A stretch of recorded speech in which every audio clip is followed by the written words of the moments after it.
Imagine this. You wake up tomorrow morning in a soft bed, the sheets warm, the air perfectly adjusted, the fridge stocked, your schedule clear. Nothing presses against you, nothing demands urgency. You scroll your phone, sip your coffee, maybe linger in the comfort of routine. No storms threaten you.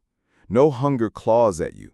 No one is pushing you toward anything greater than this moment of ease. At first, this sounds like paradise. Isn't this what most people dream of? To be free from struggle, safe from danger, wrapped in a cocoon of predictability. But here is the paradox no one wants to admit. The very thing we chase, comfort, is often the very thing that suffocates the fire inside us. Think of the times in your life when you burned the brightest. Was it when everything was effortless? Or was it when something in you was restless, hungry, desperate to change? Greatness rarely comes from the soft couch. It is born in friction, and the sharp edge between who you are and who you long to be. So why, when comfort finally surrounds us, do we stop moving forward? Why do we quietly betray the very ambitions that once defined us? Comfort is seductive. It whispers, "Stay here. Don't risk. Don't stretch. You've done enough." It disguises itself as safety, but beneath the surface, it plants seeds of stagnation. The tragedy is that you rarely notice when it happens. It doesn't destroy ambition in one dramatic blow. It erodes it, grain by grain, like water wearing down stone. One day you look up, and years have passed. The dreams you once carried so vividly have grown distant, blurry, almost childish in memory. Ask yourself, how many people do you know who once spoke with passion about what they wanted to build, the life they wanted to live, only to settle into an existence they never questioned? How many brilliant sparks were smothered, not by catastrophe, but by comfort? It's unsettling, isn't it? We often think ambition dies through failure, a business collapsing, a dream rejected, a door slammed shut. But more often, ambition dies quietly in the arms of comfort. There is no dramatic scene, no obvious wound, just a slow softening of will, a quiet forgetting of urgency until nothing burns anymore. But here's the real question. Why does this happen? Why do human beings capable of genius, endurance, and creativity so easily surrender their restless energy once they have warmth, food, and a screen to distract them? Why do we sabotage ourselves by chasing a comfort that numbs us into mediocrity? This is the contradiction at the heart of our existence. We long for ease, yet it is struggle that shapes us. We desire stability, yet it is instability that pushes us to evolve. Our nervous system, our psychology, even our history as a species is rooted in adaptation through difficulty. Comfort, ironically, is unnatural to us, and yet it is the modern ideal. So maybe the question is not whether comfort destroys ambition, but whether ambition can even survive in its shadow. Can fire burn without oxygen? Can the soul reach upward when there is no resistance? Think of the wild animal kept in a cage. Fed daily, sheltered from harm, it lives longer than its counterparts in the wild. But does it live, or does it simply exist? You are not much different. Your cage may be invisible, lined with soft pleasures and distractions, but the effect is the same. You are protected, but at the cost of your untamed spirit. This realization unsettles because it forces a confrontation with your own life. How much of what you call happiness is merely sedation? How much of what you call peace is really avoidance? If tomorrow you stripped away every comfort, what ambition in you would suddenly roar awake? The truth is stark. Comfort feels like a gift, but it carries a hidden price, a price most never notice until it's too late. That is where our exploration begins. Because if comfort is slowly destroying ambition, then to understand ourselves and to reclaim the fire, we must ask the deeper question. What is it about comfort that dulls the human spirit? And more importantly, What lies beneath this slow erosion, hidden in the depths of psychology, philosophy, and the very architecture of our lives? That is where we turn next. At the surface, it often feels like the main problem of the human condition is external. We assume our suffering is tied to circumstances, the wrong job, a lack of money, the absence of love, or perhaps the absence of meaning in society. And while these factors certainly shape our lives, the deeper problem runs far beneath them. We are trapped inside the very structure of our minds. Every attempt to fix the outside world ultimately fails to resolve the fundamental tension that exists within. The self as a prisoner of thought. The French philosopher Jean-Paul Sartre once observed that consciousness is cursed with freedom. By this, he meant that unlike other creatures, humans cannot simply exist. They must interpret, reflect, and assign meaning to everything they encounter. A bird wakes, searches for food, and flies without tormenting itself with questions of purpose. A human, on the other hand, is condemned to ask, "Why am I here? What should I do? Does any of this matter?" This constant interrogation is the mind speaking to itself, and it never ends. Carl Jung approached the same dilemma from another angle. He argued that the human psyche is not a simple, unified whole, but a battlefield of conflicting parts. Beneath our polished surface of identity lies what Jung called the shadow, the repressed desires, fears, and instincts that we try to hide from society and ourselves. The problem is that the shadow never disappears. It leaks through dreams, slips of the tongue, sudden emotions, and self-sabotaging behaviors. The very act of denying our darker impulses ensures that they follow us everywhere, haunting us from within. The illusion of escape. This explains why so many people spend their lives seeking forms of escape, through entertainment, substances, technology, or even excessive work. These pursuits are not inherently evil, but they serve as distractions from the unbearable weight of self-awareness. Arthur Schopenhauer, the philosopher of pessimism, believed that life itself is structured by an endless cycle of desire and dissatisfaction. The moment we achieve one goal, another takes its place. Desire itself is the engine of suffering, yet to escape desire entirely would be to renounce life itself. In modern terms, this cycle manifests as the restless scrolling of social media, the pursuit of the next purchase, or the hunger for recognition. We attempt to dull the sharp edge of consciousness, yet the silence never lasts long.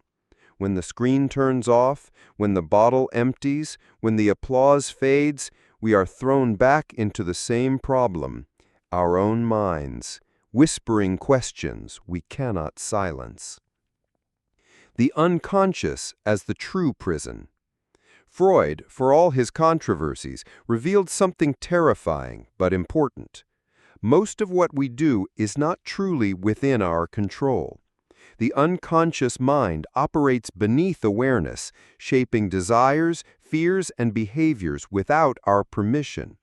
We may believe we are rational agents, but our choices are often guided by invisible forces. Neuroscience only reinforces this point. Decisions are frequently made milliseconds before we are consciously aware of them. Thus, the human problem is not merely about what we think. It is that much of our thinking is not even truly ours. We are pushed and pulled by unconscious drives, societal conditioning, inherited trauma, and biological impulses. The idea of fully escaping this system begins to look impossible because the very tool we would use to escape, the mind itself, is also the cage. The weight of meaning. Friedrich Nietzsche pushed the problem further when he declared, "God is dead."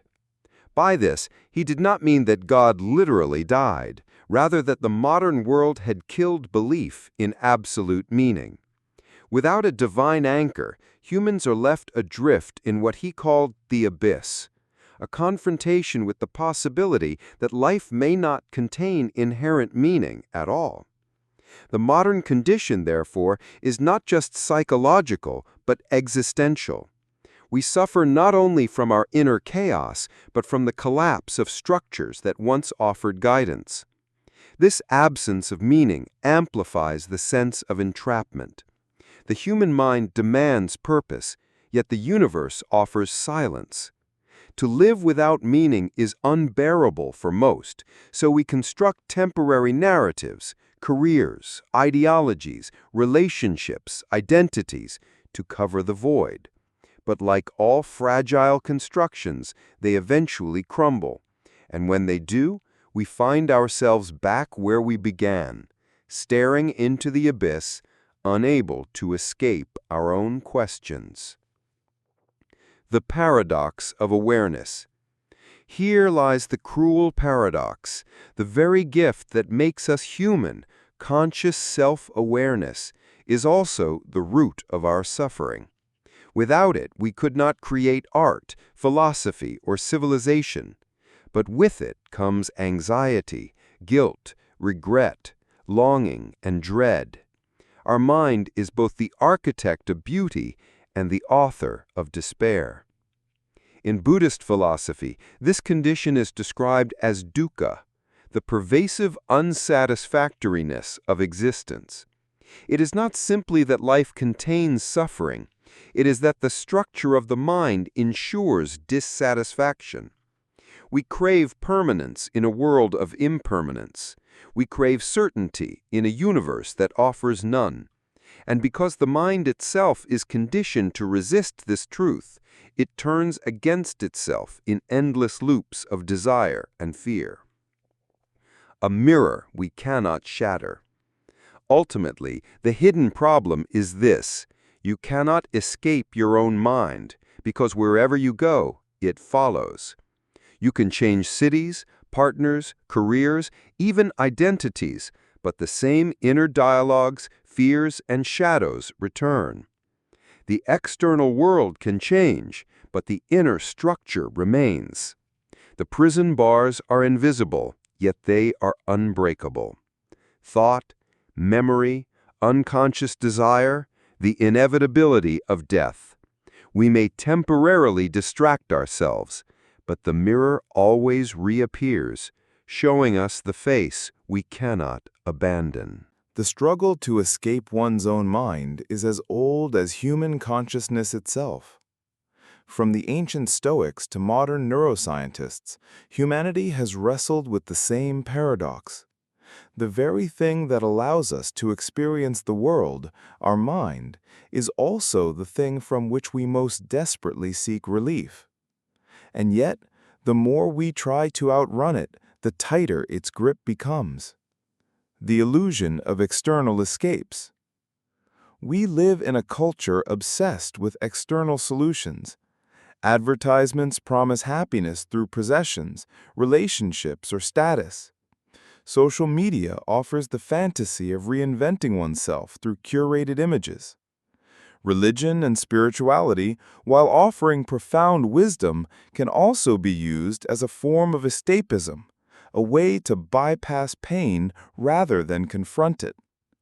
But these escapes fail for one simple reason. Wherever you go, there you are. Change the city, the job, the partner, the wardrobe. The self still lingers. The anxieties, the doubts, the unresolved conflicts, the gnawing sense of inadequacy, they seep through no matter how many layers of distraction we pile on top. Carl Jung described this as the repression of the shadow. Everything we refuse to confront within ourselves, fear, anger, shame, guilt, does not vanish. It waits. It manifests through projection, sabotaged relationships, unexplained moods, or compulsive behaviors. You may think you've escaped, but the shadow ensures that your inner demons will appear in the most inconvenient of ways, often disguised as external enemies. Failed escapes in the modern world. Modern life has only intensified this dynamic. Consider the way technology functions not as a tool of liberation, but as a sophisticated avoidance mechanism. The endless scroll on social media isn't simply about entertainment. It's a desperate attempt to fill the silence that emerges when we are alone with our thoughts. Video games, binge watching, endless notifications. These aren't inherently bad, but they provide an illusion of escape. The more we depend on them, the less capacity we have to sit with discomfort. Instead of facing our mind, we outsource it to algorithms that shape our attention and reinforce our hidden fears. This is why so many people today report feeling both overstimulated and empty. The dopamine spikes of distraction never touch the deeper hunger of the psyche. Like eating sugar when the body craves nourishment, the soul remains starved even as we consume endlessly. The trap of self-improvement. Even self-help, ironically, can become a form of failed escape. On the surface, it seems like an attempt to confront the self, but in practice, it often turns into another avoidance strategy, an endless treadmill of trying to fix oneself in order to avoid the discomfort of being oneself. We read book after book, listen to podcasts, take courses, download productivity apps, all while reinforcing the underlying belief, I am not enough as I am. Self-help then becomes a mask for self-rejection, a sophisticated avoidance of the very thing we fear most, radical acceptance of our flawed, imperfect, contradictory nature. Nietzsche warned about this trap when he wrote of the last man, the modern individual who avoids suffering at all costs, seeking only comfort, safety, and shallow pleasures. In trying to escape discomfort, the last man escapes life itself. The return of the repressed. The hidden cost of failed escapes is that the repressed always returns. The mind, when ignored, becomes hostile. Anxiety, depression, addiction, panic attacks, psychosomatic illness, all are ways the psyche rebels against neglect. They are the alarms of a consciousness that refuses to be silenced. Think of it like trying to hold a beach ball underwater. The harder you press it down, the more forcefully it rises when released. Our unresolved thoughts and emotions behave the same way. You can suppress them with distractions, but they always find their way back, often with greater intensity. Why confrontation is unavoidable. Ultimately, the reason you can't escape your own mind is that the mind is you. To run from it is to run from yourself. This doesn't mean you are doomed to live in suffering, but it does mean that freedom requires confrontation rather than avoidance. To face the mind is to face the mirror without flinching. It is to recognize your fears, desires, contradictions, and wounds, not as enemies to be destroyed, but as parts of yourself to be understood and integrated. This confrontation is terrifying, which is why so few attempt it. But paradoxically, it is the only path that leads to genuine liberation. All other paths lead back to the same prison. If the human mind is both prison and key, then the question becomes, how do we unlock it? How do we stop running from our own thoughts, shadows, and fears? The answer is not escape, because escape itself is an illusion. The answer is integration. 1. The courage to look inward. Carl Jung believed that one does not become enlightened by imagining figures of light, but by making the darkness conscious. Most people spend their lives avoiding what they fear within themselves. We distract, repress, project, or numb, yet the monsters in the dark corners of our psyche do not die. They wait. True freedom begins when we're willing to turn toward them, when we can say, I see you, I will not run anymore. The paradox is that what we fear most in ourselves often holds the seeds of our liberation. Anger, for example, when acknowledged, can become fuel for justice. Sadness, when accepted, can deepen our compassion. Even our envy reveals unfulfilled desires that point toward what truly matters to us. 2. The limits of external solutions. Modern culture offers endless strategies for avoiding the self.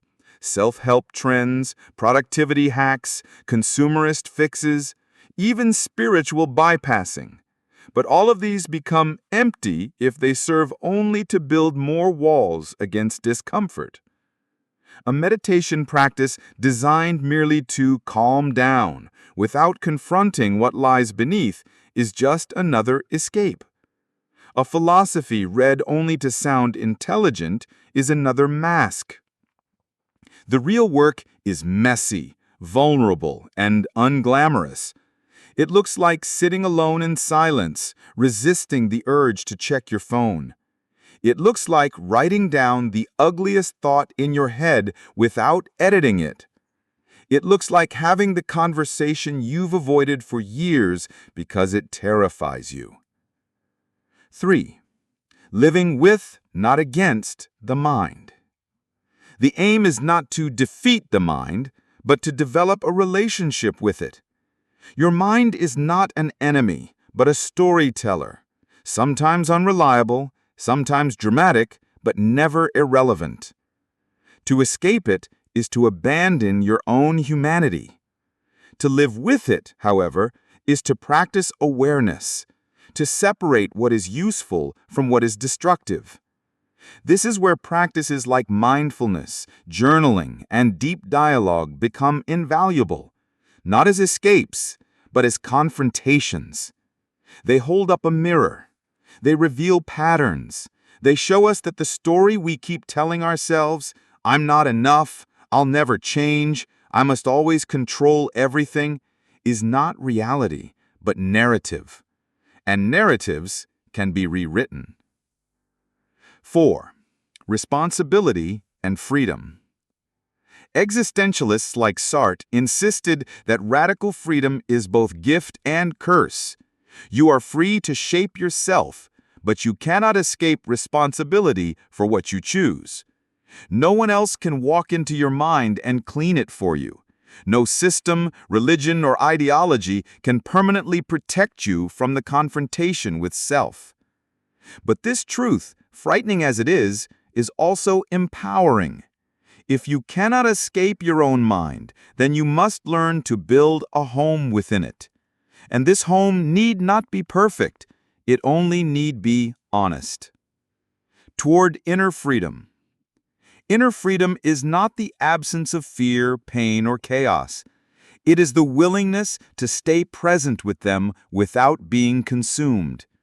It is the strength to let your mind speak, but also the wisdom to choose which voices to listen to. It is realizing that your mind may never be fully tamed, and that's not failure, but humanity. To break the cycle is to stop running, to turn around, and to finally meet the self that has been chasing you. When you do, you may discover that it was never a monster at all, but a neglected part of you longing to be understood. If escape is impossible, the challenge becomes transformation. The mind cannot be silenced, erased, or abandoned, but it can be understood, shaped, and aligned with something higher than raw impulse or fear. This is not about conquering the mind in some heroic final battle, but about learning to live within it wisely. The first step is radical acceptance. Instead of treating thoughts as enemies, we can begin to see them as signals. Anxiety is not a curse, but a messenger telling us where we feel unsafe. Envy is not a sin to repress, but a signpost pointing toward unfulfilled desires or neglected values. Even despair, as Kierkegaard suggested, is not meaningless suffering, but the soul's cry for alignment with something eternal. By listening rather than running, we turn the mind from prison guard to guide. The second step is cultivation. Just as a wild garden grows weeds unless carefully tended, the mind requires conscious practice. Meditation, journaling, deep reflection, and philosophical inquiry are not luxuries, they are acts of survival. These practices slow the flood of thought and reveal the deeper patterns shaping us. In Jungian terms, they allow us to confront the shadow, integrating what was once hidden rather than being ruled by it unconsciously. Finally, there is transcendence, not the fantasy of escaping the mind, but of situating it within a larger framework. Spiritual traditions across history insist that while you cannot step outside your mind, you can orient it toward something beyond itself: God, truth, beauty, justice, love. In doing so, the endless churning of thought gains a horizon. The mind no longer spins in circles, but bends toward meaning. The truth is sobering, but also liberating. You cannot escape your own mind, but you can learn to live within it so fully that it ceases to feel like a cage. Your thoughts do not disappear, but their weight lessens. Their noise becomes background to a deeper silence. Their chaos gives way to a quiet center. Perhaps Dostoevsky said it best: "Man is what he believes." In the end, the inescapability of the mind is not a punishment, but a call to take responsibility for what we feed it, how we shape it, and what ultimate vision we allow it to serve. You cannot run away, but you can walk forward, eyes open, into the vastness within.